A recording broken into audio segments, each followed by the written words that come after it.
Ano ba bang authority niyo? Ba't kayo po yung nagsaserve? Did you ever ask him? Wala.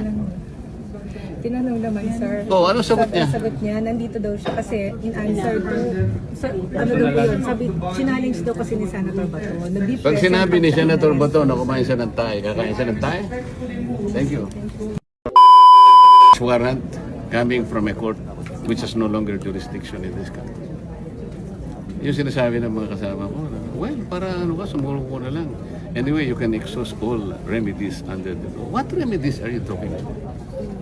Kung ano ginawa nila kay dating Pangulong Duterte, yun din ang gagawin nila. Do you think makikita pa natin si Senator Bato pagkatapos nilang makuha? Kahit wala na. Kaya sabi ko, hindi niya kailangan pumunta rito.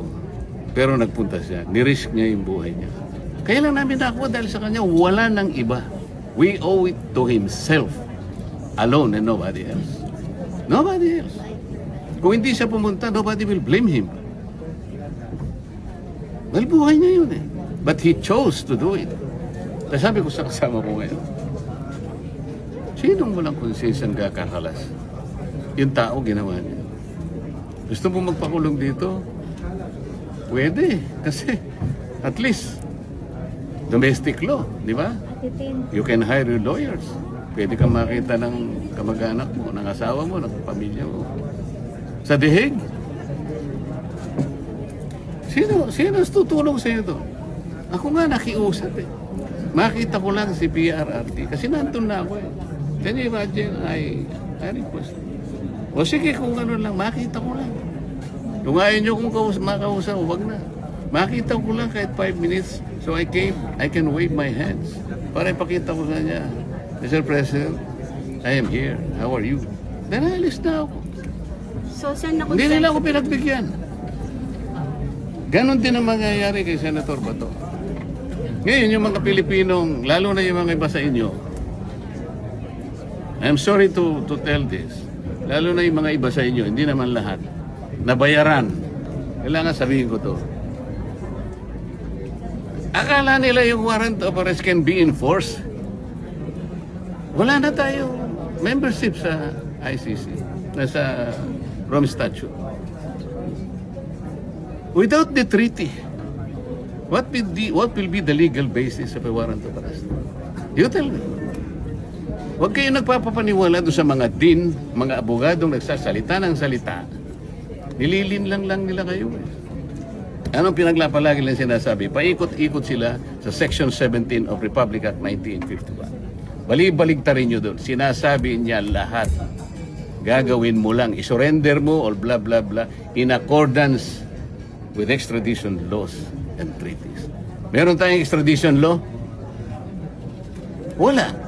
Meron tayong treaty? Wala. Anong basis ng warrant of arrest? As simple as that. Is there an automatic domestic instrument that will bind our country with that of ICC? You tell me. Senator, sabi ko ng OSD, di ba, enforceable naman. Halika dito, hindi kita nakikita.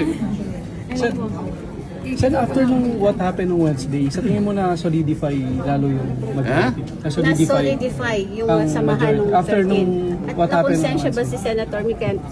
I don't know. Sinabi ko lang yun because yun ang totoo eh.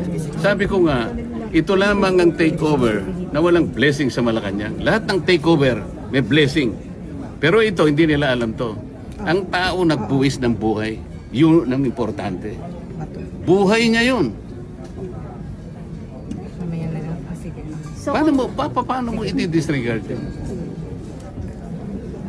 kaya ba Kaya mas masawal pa kay Judas yung maghuhudas sa amin. So, nakonsensya si Senator Mix kaya Wala akong sinasabi. Wala akong sinasabi.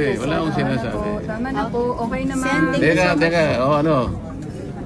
Sige, ano? Hindi, sabi kanina po ni Senator Mix yun nga parang nakonsensya siya. Hindi na gusto yung nangyari sa Hindi, wala kami pag-uusap na gano'n.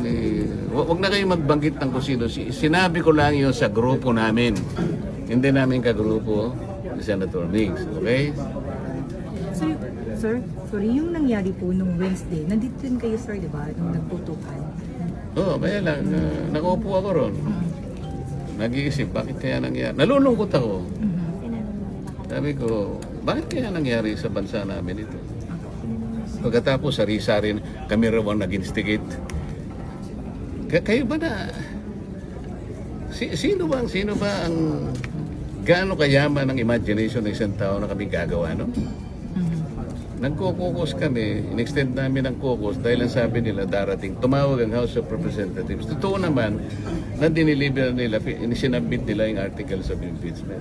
So habang nagbi-briefing kami, hindi pa kami gaano nakakalahati. Bigla nga may putukan na ganito. Diyos ko ka ako.